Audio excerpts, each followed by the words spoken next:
छत्रपती संभाजीनगर मध्य पश्चिम आणि पूर्व विधानसभा या कार्यक्षेत्रातील या बैठकीसाठी व्यासपीठावर उपस्थित असलेले आपल्या जिल्ह्याचे पालकमंत्री आदरणीय संजयजी शिरसाट साहेब, शिवसेनेचे सरचिटणीस आदरणीय राहुलजी शेवाळे साहेब, खासदार आदरणीय संदीपानजी भुमरे साहेब, शिवसेनेचे जिल्हा प्रमुख आणि उपमहापौर राजेंद्रजी जंजाळ, संपर्क प्रमुख विलासजी पारकर, प्रतिभाताई जगताप, हर्षदाताई शिरसाट, विश्वनाथ राजपूत, व्यासपीठावर उपस्थित असलेले सर्व शिवसेनेचे पदाधिकारी, शिवसेना महिला आघाडी युवा सेनेचे सर्व पदाधिकारी आणि या तिन्ही मतदारसंघातनं या बैठकीसाठी उपस्थित असलेले सर्व पदाधिकारी बंधू आणि भगिनींनो, ही बैठक कशासाठी आहे, या बैठकीतनं आपल्याला काय साध्य करायचं आहे हे आदरणीय राहुल शेवाळे साहेबांनी आपल्याला सांगितलं. पण हे सांगत असताना राहुल शेवाळे साहेबांनी एक खंत देखील व्यक्त केली. या तिन्ही मतदारसंघामध्ये जे SIRचं काम झालेलं आहे, म्हणजे मी तर असं म्हणतो की संघटना बांधणीचं जे काम झालेलं आहे ते एका मतदारसंघामध्ये 25% आहे, एका मतदारसंघामध्ये 26% आहे आणि एका मतदारसंघामध्ये 50% आहे. मी मगाशी देखील सांगितलं की हा आत्मचिंतनाचा फक्त तुमचा विषय नाही, तर व्यासपीठावरच्या देखील सगळ्या मंडळींनी आत्मपरीक्षण आणि आत्मचिंतन करणं गरजेचं आहे. 2 महिन्यापूर्वी SIRची प्रक्रिया सुरू करावी असे आदेश माननीय एकनाथ शिंदे साहेबांनी दिले आणि हे आदेश दिल्यानंतर मला एक विशेष बाब राहुल या ठिकाणी नमूद करायची आहे की ज्या विधानसभा मतदारसंघामध्ये आपले आमदार नाहीत, ज्या विधानसभा मतदारसंघामध्ये आपली राजकीय ताकद कमी आहे, अशा देखील शिवसेनेच्या पदाधिकाऱ्यांनी अनेक मतदारसंघामध्ये SIRचं काम हे 100% पूर्ण केलेले आहेत. एवढे ताकदीचे पदाधिकारी आमदार नसलेल्या मतदारसंघात देखील माननीय एकनाथ शिंदे साहेबांच्या नेतृत्वाखाली काम करत आहेत. आता आपल्या सगळ्यांच्या मनामध्ये शंका असेल की हा मार्गदर्शन करतो, याच्या मतदारसंघात किती टक्के काम झालंय, किती टक्के BLA नेमलेले आहेत? 100% नेमलेले आहेत. किती बूथ प्रमुख आहेत? 100% बूथ प्रमुख आहेत. किती गटप्रमुख आहेत? 100% गटप्रमुख आहेत. किती पदाधिकारी नेमलेले आहेत? 100% पदाधिकारी नेमलेले आहेत. किती जिल्हा परिषद सदस्य निवडून आलेत? 12 पैकी 12 जिल्हा परिषद सदस्य निवडून आले. किती पंचायत समिती सदस्य निवडून आलेत? 24 पैकी 24 मतदारसंघात पंचायत समितीचे सदस्य निवडून आलेत. किती नगरसेवक निवडून आलेत? 32 पैकी 29 निवडून आलेत. 3 UBTचे ते देखील प्रवेश करतायत. 32-0 असा रत्नागिरी मतदारसंघ होणार आहे. त्याच्यामुळे मला हा सांगण्याचा थोडा अधिकार आहे आणि म्हणून मला पदाधिकाऱ्यांना विनंती करायची आहे की मतभेद असतील, मनभेद असतील, कोण मोठा आहे, कोण छोटा आहे, कोण कुठं काम करतोय, कोण कुठं काम करणार आहे, याच्यावर जास्त लक्ष न देता आपला शिवसेना हा एकमेव गट आहे आणि तो गट फक्त आणि फक्त एकनाथ शिंदे साहेबांचा आहे असं समजून जर आपण काम केलं तर हे 100% काम आपलं पूर्ण होईल. मला असं वाटतं की आपण थोडं थांबून कोण काय करतंय याची मजा बघतोय. कोण किती काम करतोय, किती पदाधिकारी काम करतायत, किती पदाधिकारी काम करत नाहीत, हा यशस्वी झाला तर त्याची आपल्याला तक्रार करायची, हा यशस्वी झाला तर हा पुढे जाईल, या भानगडीत आपलं हे SIRचं काम कदाचित या मतदारसंघामध्ये थोडं थांबलेलं असेल. पण आताच पालकमंत्री महोदयांनी सांगितलं की खासदार साहेबांनी जो आम्हाला शब्द दिलेला नाही, आम्ही साहेबांचा डॉक्टर साहेबांचा संदेश घेऊन आलोय, पण तुम्ही जो शब्द दिलाय हा शिवसेनेचे मुख्य नेते पक्षप्रमुख एकनाथ शिंदे साहेबांना शब्द दिलाय की 15 दिवसामध्ये आम्ही SIRचं काम पूर्ण करणार आहोत. मी मगाशी बसून आपल्याला असं सांगितलं, आपण थोडा डोळे मिटून विचार करा आणि हा देखील मला प्रश्न विचारा, तू केलंस काय? मी त्याचं उत्तर देतो. एक लोकसभा मतदारसंघ आहे, उदाहरणार्थ भुमरे साहेबांच्या आपला मामांचा मतदारसंघ आहे. या मतदारसंघामध्ये 1400 ते 1500 बूथ येतात. या प्रत्येक बूथवर जर ताकदीचा आपण SIR म्हणजे BLA 2 नेमला, तोच आपला बूथ प्रमुख असतो. तसाच महिलांचा नेमला, तसाच युवकांचा नेमला आणि त्याची सगळी जर गोळाबेरीज केली तर मामा त्याची बेरीज 16,500 होते. म्हणजे 16,500 पदाधिकारी हे शिवसेनेचे एका लोकसभा मतदारसंघामध्ये आपण निर्माण करू शकतो. पण आपण सगळ्यांनी हे मनावर घेतलं पाहिजे. आणि मनावर घेतलं तर नुसतं मनावर घेऊन होणार नाही. आपण असं सगळ्या अभिमानानं सांगतो की माननीय एकनाथ शिंदे साहेब 24 तास काम करतात. 24 तासापैकी कधी कधी 20 तास काम करतात. हा सांगण्याचा मतदार्थ काय असतो की जेवढे तास ते काम करतात तेवढे तास तुम्ही काम करू नका, पण त्याच्यात 10% म्हणजे 2 तास जरी दिवसाला पक्षाला आपण दिले तर SIR पुढच्या 4 दिवसामध्ये पूर्ण होईल. फक्त आपली मानसिकता असली पाहिजे आणि यासाठी आपण सगळ्यांनी पेटून उठलं पाहिजे. छत्रपती संभाजीनगर शहराची जातीय समीकरणं काय आहेत हे आपल्या सगळ्यांना माहिती आहे. परंतु मला त्याच्या पुढे जाऊन आपल्याला सांगायचं आहे की माझ्या मतदारसंघामध्ये 32 नगरसेवकांपैकी 5 नगरसेवक हे मुस्लिम धर्माचे निवडून आलेले आहेत आणि शिवसेनेच्या धनुष्यबाणावर निवडून आलेले आहेत.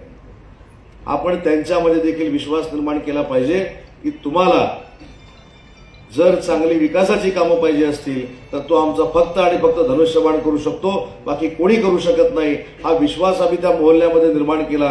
पण माझ्याकडे 5च्या 5 नगरसेवक हे मुस्लिम समाजाचे हे शिवसेनेच्या धनुष्यबाणावर निवडून आले आणि म्हणून सुरुवातीला सांगितलं की जातीय समीकरणामध्ये मला जायचं नाही, पण पक्षाचं काम आपण सगळ्यांनी मिळून प्रामाणिकपणाने केलं पाहिजे. आता पक्षाचं काम प्रामाणिकपणानं करायचं तर पक्ष तुम्हाला काय देणार आहे. आताच मला राहुलजींनी आठवण केली की आपल्या महाराष्ट्रामध्ये आपल्याला कल्पना नसेल की तुमचं 25% जरी काम झालं असलं, तुमचं 26% जरी काम झालं असलं, तुमचं 50% जरी काम झालं असलं तरी तुमच्या ह्या आकड्यावर गोळाबेरीज करून 1,10,000 BLA शिवसेनेच्या अख्ख्या महाराष्ट्रामध्ये तुमचे जरी कमी असले तरी तयार झालेले आहेत. हे आपल्याला 1.5 लाखापर्यंत न्यायचे आहे आणि साहेबांनी सांगितलंय की या सगळ्या 1.5 लाख BLAंना मी स्वतः भेटणार आहे. महाराष्ट्रातला सगळ्यात मोठा BLAंचा कार्यक्रम, सभेचा कार्यक्रम आपल्याला एकनाथ शिंदे साहेबांच्या नेतृत्वाखाली मुंबईमध्ये करायचा आहे. मग BLAंना नुसतंच आपल्याला राबवायचं आहे का, तर 100% नाही. जगातला शिवसेना हा पहिला पक्ष असणार आहे की साहेबांच्या नेतृत्वाखाली जो BLA देखील काम करतोय त्याला देखील काहीतरी देण्याची भूमिका, म्हणजे पैसे नाही.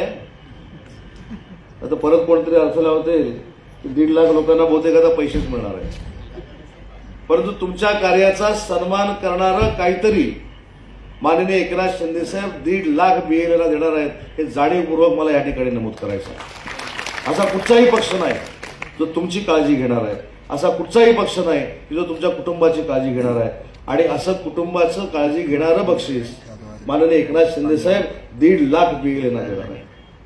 त्याच्यामुळे हा आपला पक्ष, हा पक्ष जरी असला तरी आपण एकनाथ शिंदे साहेबांच्या नेतृत्वाखाली एक कुटुंब म्हणून वावरतो. कुटुंबामध्ये हेवेदावे असतात, मी समजू शकतो. कुटुंबामध्ये मतभेद असतात, हे देखील समजू शकतो.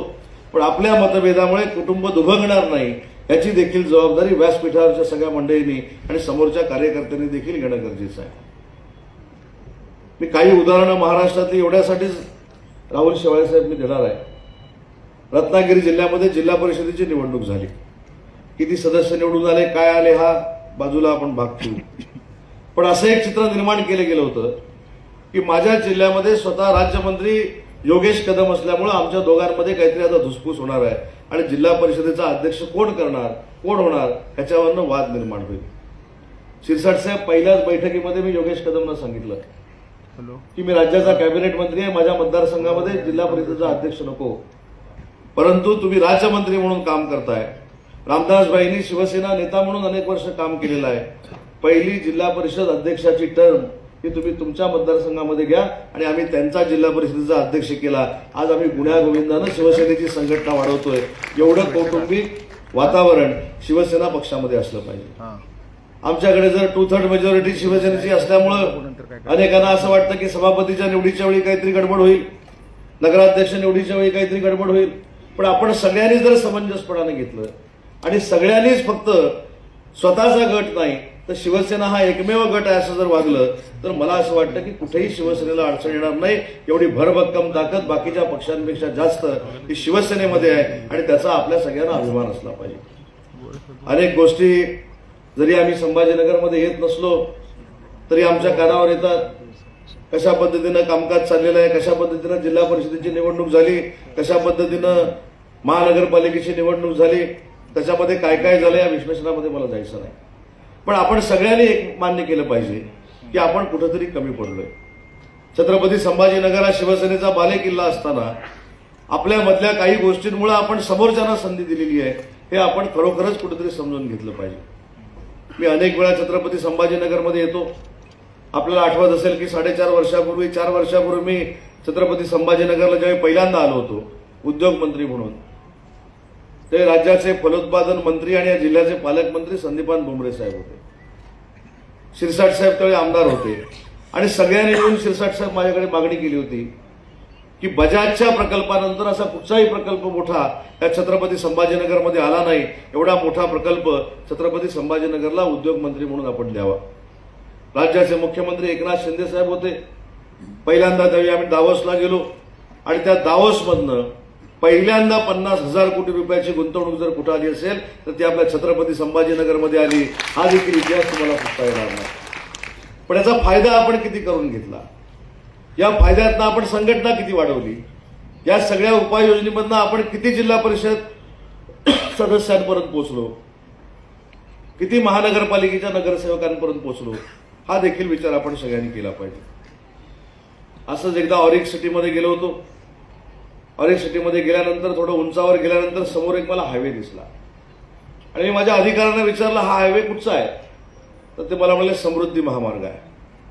म्हटलं समृद्धी महामार्ग इथनं जर 1 किलोमीटरवर आहे तर मध्ये आपण रस्ता का केला नाही. तर त्यांनी सांगितलं की 5 वर्ष पूर्वीच्या पालकमंत्र्यांना म्हणजेच पूर्वीच्या उद्योग मंत्र्यांना सांगून सांगून थकलो. बरोबर ना भुमरे साहेब, परंतु हा रस्ता झाला नाही. भुमरे साहेब, मी तुम्हाला शब्द दिला होता शिरसाट साहेब की पुढच्या दौऱ्यात ज्यावेळी येईन त्यावेळी हे मिसिंग लिंक जी आहे त्याला 100 कोटी रुपये मंजूर करून येईन. नुसते 100 कोटी रुपये मंजूर केले नाहीत तर ती कनेक्टिव्हिटी झाली आणि आज ऑरिकमधनं समृद्धी महामार्गावर जायला फक्त 1 मिनिट लागतं. आणि 4 वर्षापूर्वी किती किलोमीटर फिरून जायला लागायचं, 35 किलोमीटर फिरून जायला लागायचं. मी एवढ्यासाठीच हे सांगतोय की एकनाथ शिंदे साहेबांच्या नेतृत्वाखाली अतिशय चांगल्या पद्धतीचा औद्योगिक विकास या छत्रपती संभाजीनगरमध्ये करण्याचा आम्ही प्रामाणिकपणाचा प्रयत्न केला. 2013ला मी पहिल्यांदा या महाराष्ट्र राज्याचा राज्यमंत्री झालो. ते नगरविकास खातं माझ्याकडे होतं आणि नगरविकास राज्यमंत्री असताना या छत्रपती संभाजीनगरला आल्यानंतर माझ्या एक लक्षात आलं की आपली जी नळपाणी योजना आहे छत्रपती संभाजीनगरची त्याला 349 कोटी रुपये मंजूर करायचे. 2013चे किती 349 कोटी आणि 2024ला ती किती झाली 2700 कोटी. पण जरी 2700 कोटी झाली तर या छत्रपती संभाजीनगरला पाणी पाहिजे हा विचार शिवसेनेच्या भाजपच्या आमदारांनी ज्यावेळी एकनाथ शिंदे साहेबांकडे मांडला त्यावेळी दुसऱ्या दिवशी त्या नळपाणी योजनेला मंजुरी देण्यामध्ये एकनाथ शिंदे साहेब यशस्वी झाले. हे देखील या शहरातल्या पदाधिकाऱ्यांनी समजून घेतलं पाहिजे आणि हा प्रचार लोकांपर्यंत पोहोचवला पाहिजे. आणि म्हणून शिवसेनेनं नक्की काय केलं, महायुतीनं नक्की काय केलं, या सगळ्या गोष्टी जोपर्यंत आपण लोकांपर्यंत पोहोचवत नाही आपल्यामध्येच ठेवतो तोपर्यंत जी गतवैभव असलेली आपली शिवसेना संघटना आहे तिला गतवैभव परत आपण प्राप्त करून देऊ शकणार नाही. मला महिला आघाडीच्या देखील माझ्या महिला भगिनींना एक विनंती करायची आहे.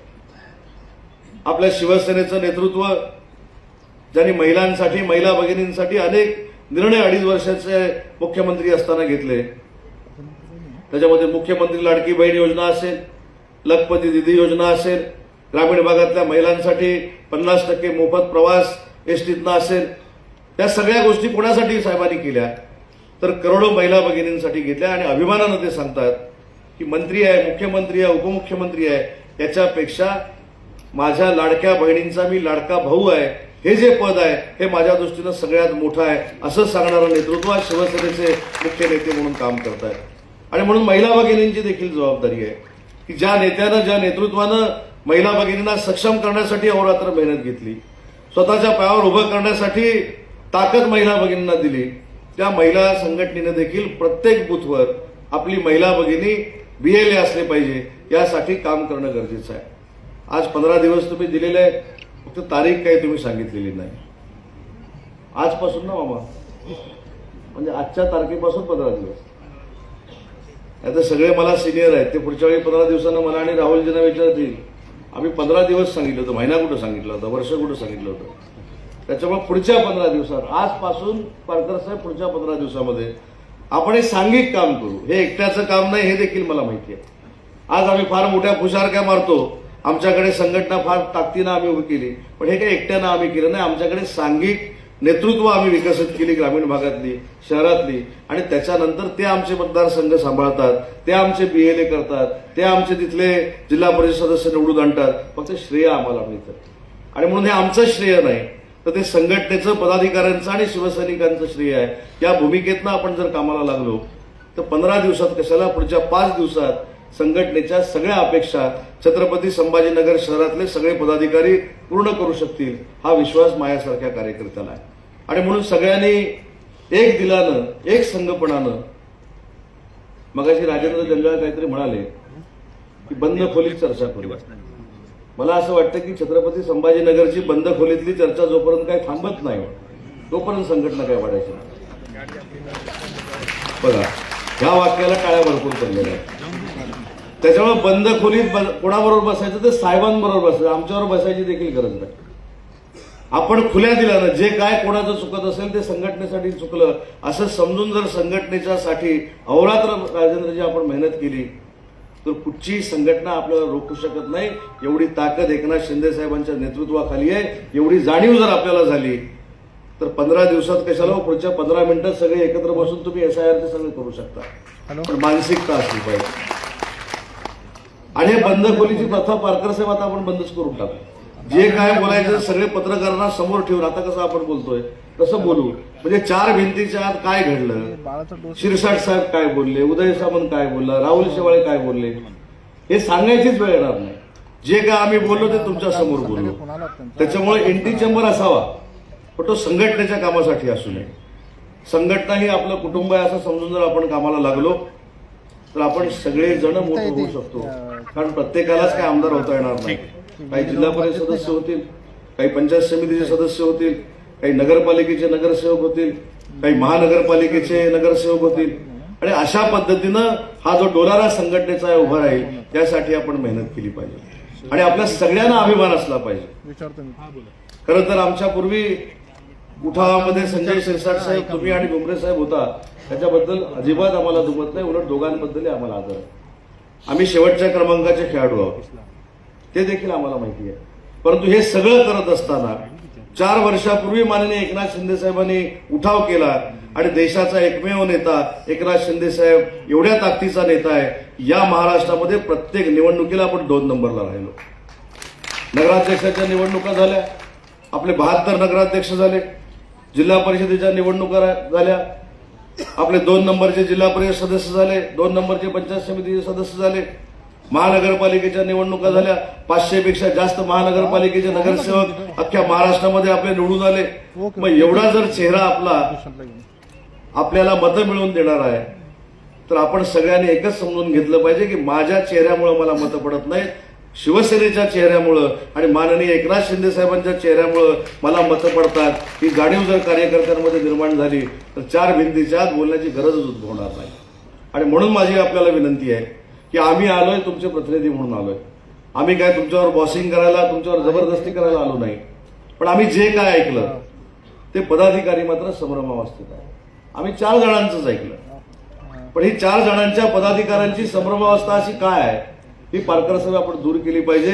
आणि ते दूर करायला जेवढं मला आणि शेवाळे साहेबांना योगदान या जिल्ह्यासाठी देता येईल आम्ही 100% देऊ, हा शब्द या बैठकीच्या निमित्तानं देतो. 15 दिवसात सगळ्या गोष्टी पूर्ण होतील ही अपेक्षा व्यक्त करतो आणि थांबतो. जय हिंद, जय महाराष्ट्र.